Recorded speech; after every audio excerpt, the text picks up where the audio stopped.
So this is naturally a bad matchup for us because Alish Norn prevents our ETB from happening, but we do have worst case scenario, which is the Grenzo upkeep trigger.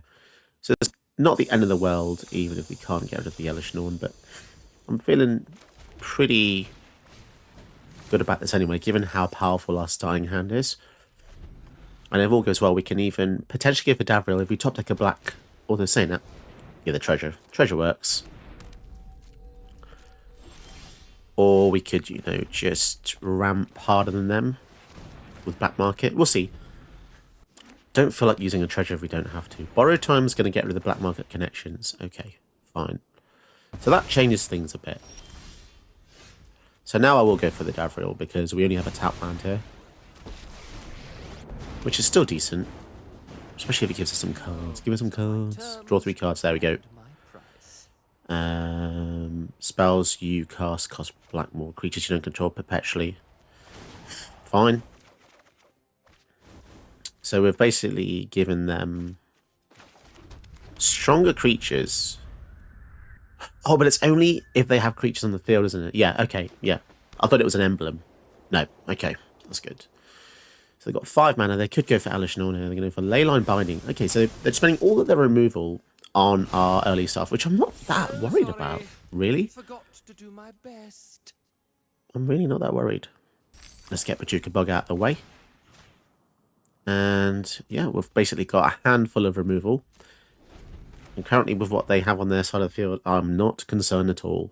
So they can feel free to go for Alish Norn. Their whole hand is just this stuff. Yeah, it's not killing us. Stuff that doesn't kill us doesn't worry me. Even Alish Norn doesn't kill us. Here she is. 1, 2, 3, 4, 5, 6. So even if we use a treasure here, we'll have 6 for Grenzo. Let's see. And also, it should waste their protection this turn if they do have it. Let's see what they've got here. Mana Tithe, Flicker, Protection. No? Okay, cool. Fair enough then. Now, if they use Mana Tithe on Grenzo, you know what? Just in case they've got Mana Tithe, let's ensure our future land base with Koth, because I really love Koth. This is such a great Planeswalker to give you a constant flow of mountains. And to boot, I'm going to destroy the Iron Crag, which will slow them down even more. Lovely work here. 4, 5, 2 turns away from Alish Norn again. And we can deal with small infantry units. Archon. Interesting. Deals damage to creature in the mountain you control. Okay, fine. We'll do that. I don't want Archon to exist. So they've got an enchantment mono white build. That's kind of cool. And now we can go for this and see what we get. Because Cavern of Souls is not giving them any mana here. Destroy evil. Well, sometimes... well, when I say sometimes, I mean all the time. Apparently we always get winning cards with this. I've never had a bad hit with Grenzo yet, so... I don't know what people are on about when they say he's not good. He's kind of busted.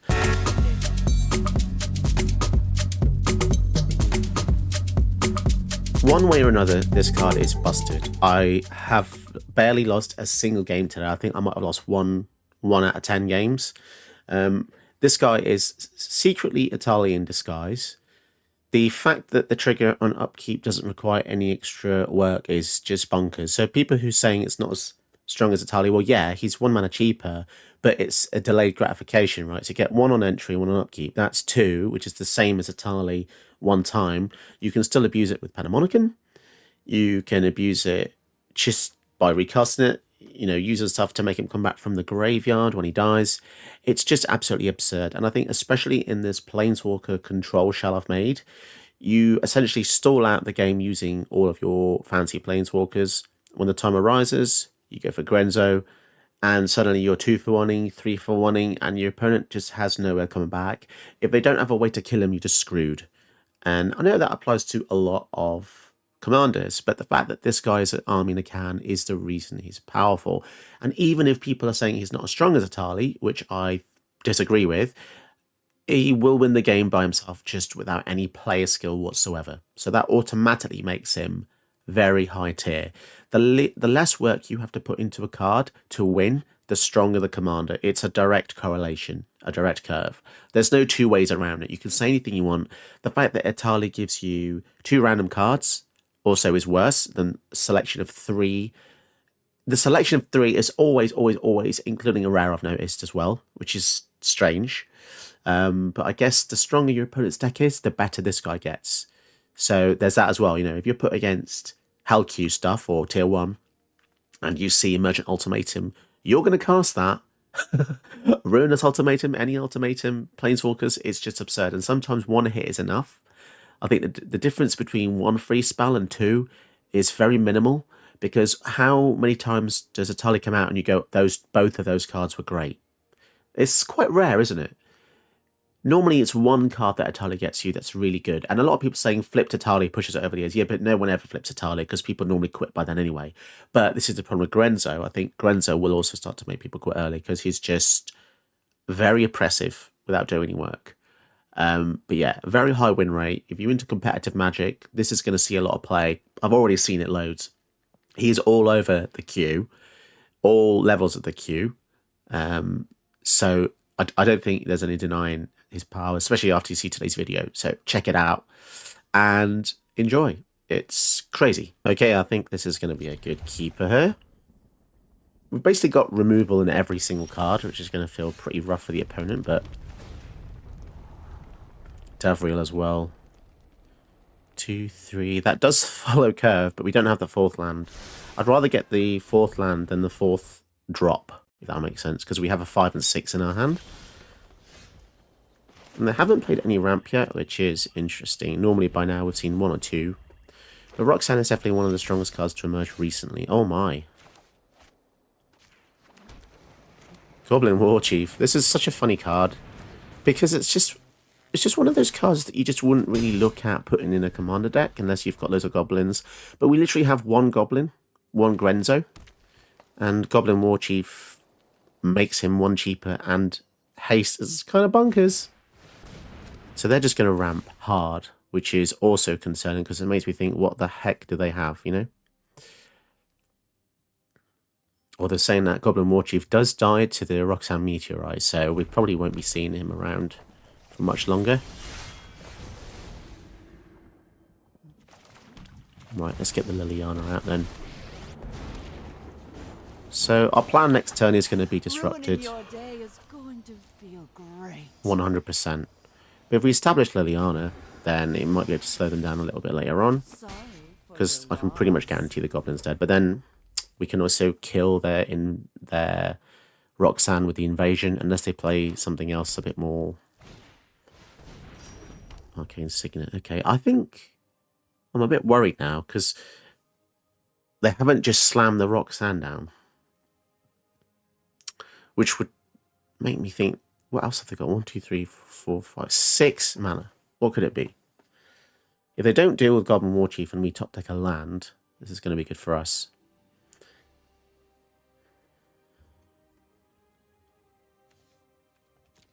What are they thinking here? They can definitely go for the Roxanne, but then they're probably thinking, not sure. She's got 3 toughness. We've got 1 thing in the graveyard. 2 of the chief dies. So Liliana can't kill the Roxanne just yet, but there we go. Respectable threat. If the opponent's willing to kill it, you know it's a good card. And they can continue to keep playing Roxanne, which is going to be annoying, because the Rox, essentially, this is the Golos problem. The commander pays for its own command attacks. This is actually stronger than Golos in that respect, because she pays +2 technically if she's out, because any artifacts they tap will be +2 mana. Okay, so the question is, do we want to go for this Liliana? Make them sack? I think we should just go for the invasion of Asgore here. Because if we get Liliana -2, they're just going to replay it and then kill Liliana. So it might be better if we just discard it, to be honest. Because we want to keep the 5 and the 6 drop, because these are just better cards overall. And we can now actually -3 this Liliana to kill the Roxanne anyway. So we have a lot of choices here. Burn down the house takes Liliana to 1. Interesting. So they spent an entire turn not killing the Liliana. That's interesting. And they don't care about their final card, it seems. Okay, well, we might as well use the Elders Reborn then. It's annoying that we have to hit the Simulacrum with that. It's actually more annoying that we don't get rid of their final card now. Yeah, we probably should have done the discard first, to be honest. Oh well. But now the Liliana does die to the Roxanne, so maybe their plan did work out. Yeah, they've got so much ramp. And we desperately need an extra land to do the next thing. Ornithopter. They keep playing stuff that they can sack. They just got their final card. Okay. Goblin. So do we just go for Grenzo or do we go for Onyx? Onyx will die to the Roxanne coming out again. So I think we're going to go for Grenzo here. I just want to lose the Onyx. I mean, they get rid of Roxanne, but... Okay, Inferno Titan, Goldspan Dragon, Serac and Goreclaw. Wow, that's a lot of good stuff. I think we go for Titan. Why does it always give us really powerful things like that? It's kind of crazy. Never seen a bad hit. 1, 2, 3. Oh, we choose... Okay, choose the targets, and then we choose the amount of damage that goes on them. So now we lose anything, the Elders Reborn brings it back. It's not looking great for them, is it? Until they get something like... I don't know. Their deck probably has some humongous artifacts in it that will crush us. But I'm interested to see what else Grenzo gives us as well. We can currently return one of the Lilianas. Or Cavalier. With the Elders Reborn. So we'll see. Smuggler Surprise. Mill 4. 2 creatures into hand. Creatures power 4. Hexproof, indestructible, and a turn. Ooh, okay. They're going to get back Thorn Mammoth. 1, 2, 3, 4. Oh, damn, that's a shame. Although saying that, the Elders Reborn gets us something back anyway. So, They're going to attack that and get another creature. 2 to us. I'm actually not going to block that. So they will get a creature, but we're going to get Onyx, an extra permanent from the graveyard, and a Grenzo trigger when we attack. Okay. Oh, Beseiju, man. Come on. As if they had a Beseiju. Okay, fine. Let's do a Surveil here. They got pretty lucky with that. Removal spell would be nice. No removal spell there.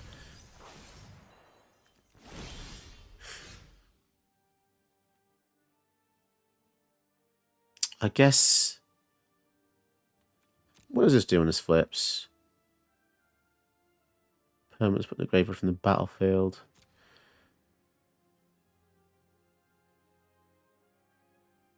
I don't know, a Shire? Oh, wow. And then they vote to spare.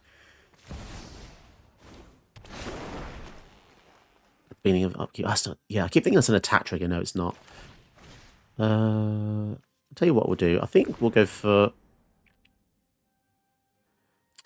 Onyx anyway. Okay, so we will lose the Onyx next turn. Oh, they're going to get rid of that. Okay. I think we'll swing into them. The greatest power. They chose to get rid of the 4/4 rather than Roxanne and get another trigger. Okay, fair enough. But they're going to attack in anyway. I guess they're going to lose a Roxanne either way. I guess it makes no difference. Apart from they get another mana rock out of that. So yeah, I suppose that does make sense, actually. Primeval Titan, which is somehow not banned.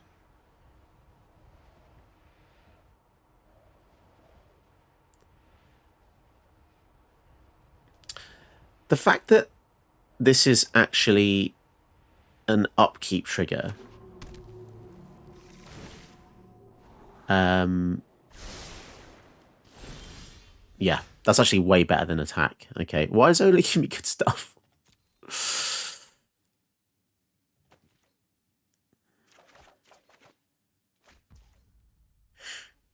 If we go Kogler, it's going to die to the Primeval Titan.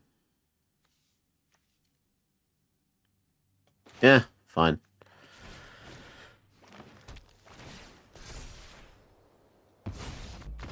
Yeah, I mean, it just feels like impossible for the opponent, doesn't it? We got hits every single turn. But yeah, so powerful. Let's give this hand a go. The early removal will be good to take care of one of their mana dorks. And just some incredible Planeswalker support here. Let's definitely take that out. Slow them down a bit. So yeah, the curve's looking pretty good. Got some ramp. Spelunking is something I'm seeing a lot more of recently. I don't really know how effective it is, but let's just go for Obnixilis here. I'm the new boss around here. If we get this to 7, that would be pretty good to draw 7 cards, lose 7 life. A lot like Grizzlebrand effect. Rustvine and Cultivator. Okay. Let's keep doing this ability here. Go ahead. Plead for mercy. And I think what we'll do is just get a bit of defense online, creating a blocker. Try and slow them down a bit. I mean, they might not use this to attack, but it's nice to have just a little blocker here. Looks like they're an explore sub-theme.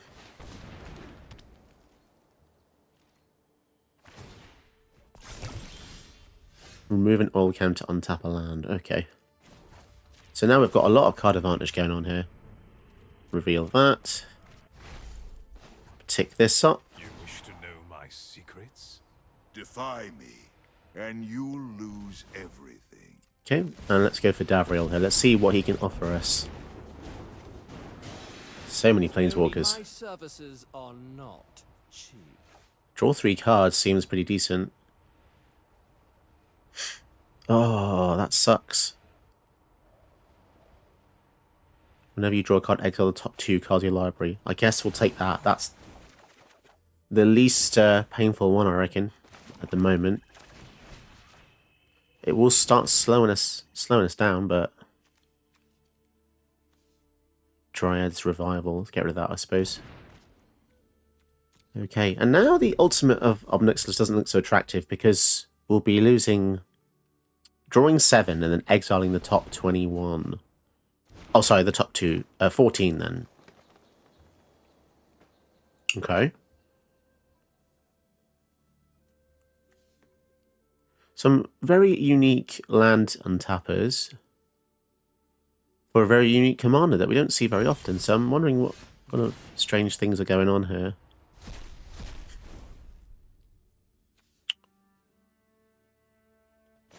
Let's just reveal the top card of this guy. Let's keep ticking him up, I guess. A real fatal push. Okay, that works. Dire time. We're just going to kill them with this Obnixilis, I think. We could even deal the 7 damage to them. That'll really slow them down. Coin or carnage. Tribute is owed. And I guess now is as good a time as any to go for Grenzo. Start stealing some cards. Feels really mean. Basic land card. Do a bit of ramping as well. Why not? Heist is so crazy. You just always get something good, and it just feels so good.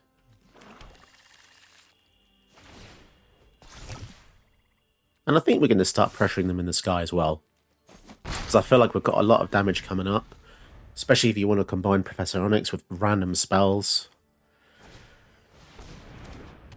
None of their stuff feels too threatening right now. We can deal 7 with Ob, so we might even have victory. I mean, we're very close to victory here. We've got 2 mana left. They seem to have missed a few land drops as well. Speak of the devil.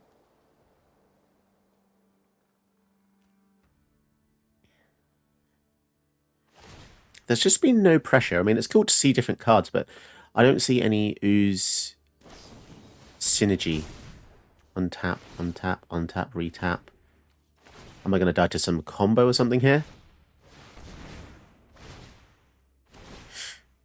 Storming off. Okay, just storm basically. Goodness me. I guess we'll go for growing rights. Black red should not have access to this. That's crazy. We can tap that for loads of mana soon as well. Missed. Okay, fair enough. Let's get another one of his offers. Better to deal with me than with demons. Makes our spells cost less.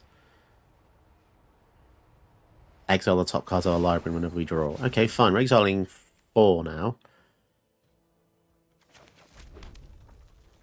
Do they have reach? No reach. Let's see what else. Real Meat Hook Massacre. So we take 2.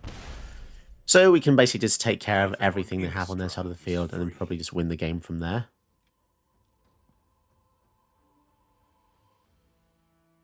Or we could just go X minus 3. So I think we go over the top first.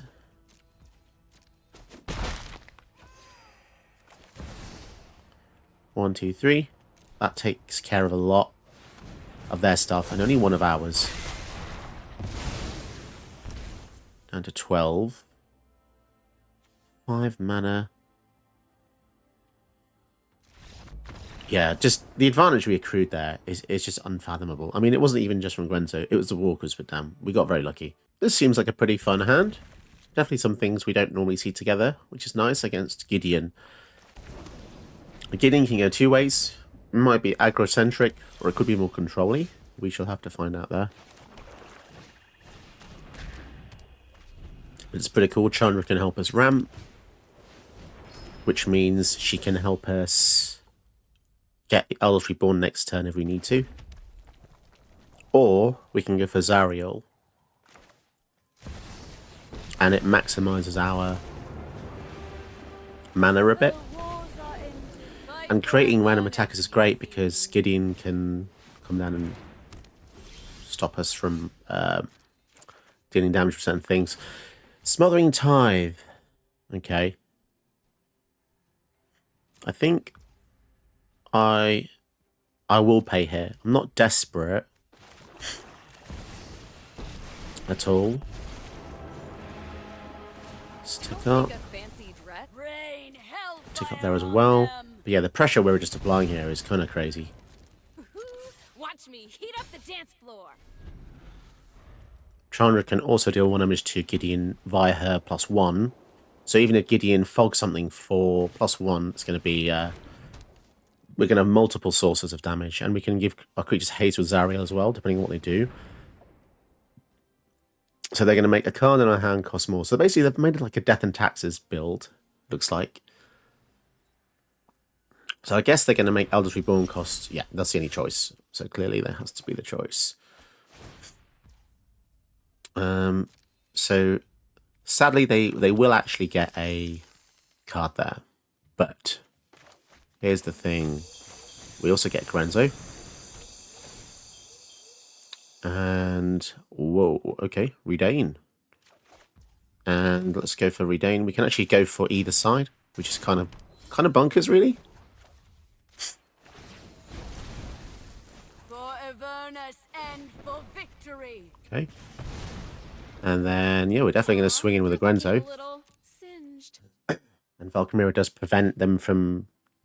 Prevents 1 damage from everything they target us with. And every time they target us, they're going to have to pay 1 for each thing as well. So that was a pretty nice steal. And as I've said it before, but we've just never missed any... You know, we're always going to get... When it's a choice of 3, you're always going to get something crazy with it. And, yeah, we might as well block here. To deal a bit of damage. I feel like they might have a board wipe or something. What else are they really going to do here? If they use Gideon to stop... Yeah, I thought as much. 3, 4, 5, 6.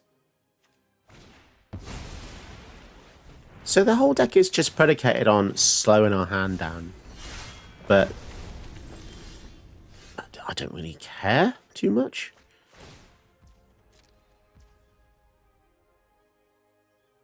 Mana. It's just giving them mana. It doesn't really matter too much. Let's look at the top card. It's a land. Fun idea. We've got a duress. Maybe we want to use that. Let's see what we're working with here. And it's a Divine Purge. Well, they wouldn't have used it anyway because it hits more of their things. So let's tick up. Go for Davriel. And see what we get. What? Yeah, it's just way too much pressure. It's crazy. This deck is so so powerful. All right, let's see how quick we can win. I mean, Ragavan, it's like cheating, right? If you got Ragavan in the opening hand, it's just cheating. Again, steal stuff from our opponent. This actually synergizes with Grenzo because it's a card we don't own. So it makes our cost 0. So if Ragavan hits, steals a card with Grenzo out, you can play the card for 0. For once each turn. But I guess it depends if Ragavan steals something better than Grenzo, doesn't it? I think that's the crux of it here. Wowzers. Getting to Fateful Absence. Well, sadly that doesn't do anything that's beneficial for us. And we've already got 4 mana on turn 2, which is ludicrous, isn't it? But that's just Ragavan. That's nothing to do with Grenzo here. But it does help us get Grenzo much faster. Oh my goodness. And they're just not doing anything. This is why Fatal Push is so good. Void Rend. Again, doesn't do anything. We can already go for Grenzo. But I want to play around Mana Tithe with Angrath. So we're going to start deleting the hand now. No fire. Absolutely brutal deck. I definitely think Grenzo could potentially go up to tier 1 Hellq. Yeah. But then again, we'll see. We'll see. Because again, this is all because Ragavan. This is not really a fair argument here.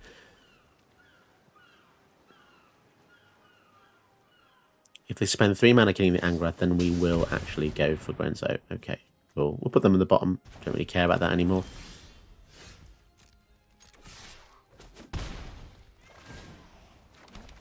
Black market connections. I'm really scared of overcommitting. There's also the fact that they haven't actually quit yet, which tells me they have good cards in their hand. So if we'd overcommitted there with the Grenzo, it would have meant we lost both the treasures and we have 2 creatures that would have died to a board wipe, which is something that I don't really want to lose to. Okay, Smothering Tithe. Yeah, we're going to pay. We do not want them to benefit from us drawing. Oh my goodness. Okay. Rusco. What the hell is going on here?